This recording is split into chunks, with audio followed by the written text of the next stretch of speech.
ममता बनर्जी यदि वेस्ट बंगाल की chief minister नहीं होती तो आज बांग्लादेश से इतना घुसपैठ नहीं होता।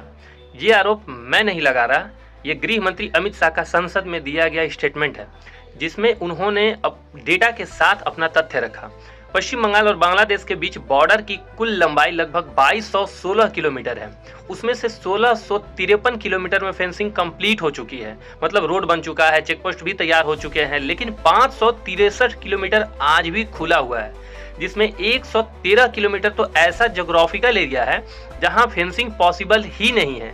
नाले हैं, नदियां हैं, ऊंची नीची पहाड़ियां हैं। लेकिन असली प्रॉब्लम ये 113 किलोमीटर नहीं है, असली प्रॉब्लम है ये बचा हुआ लगभग 450 किलोमीटर। ये वो एरिया है जहां फेंसिंग हो सकती है और अभी तक तो हो भी जानी चाहिए थी, लेकिन नहीं हुई है क्योंकि ममता बनर्जी जमीन नहीं दे रही।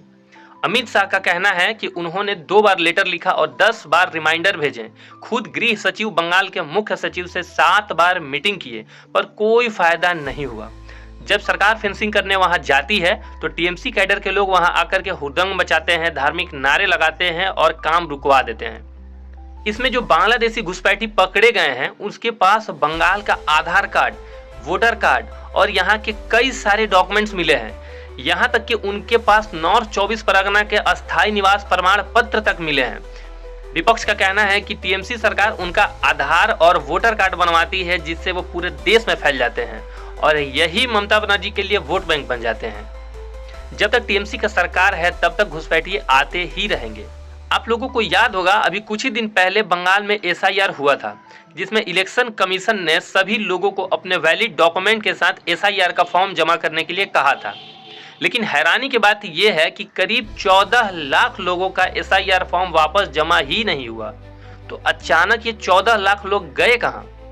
इसके कुछ ही दिन बाद वेस्ट बंगाल में बांग्लादेश के बॉर्डर से लगने वाला एक गांव है हकीमपुर, वहां से बीएसएफ वालों ने बताया कि यहां हर दिन लगभग 500 लोग बॉर्डर क्रॉस करके बांग्लादेश वापस भाग रहे हैं।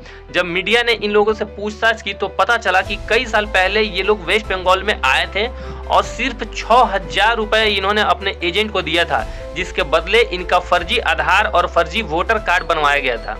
यहाँ तक कि इन लोगों ने बताया कि ये लोग कई बार बंगाल के इलेक्शन में वोट भी डाल चुके हैं।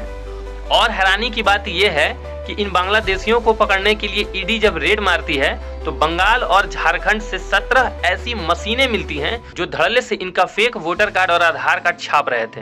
वैसे आपको क्या लगता है, अमित शाह के इस आरोप में कितनी सच्चाई है?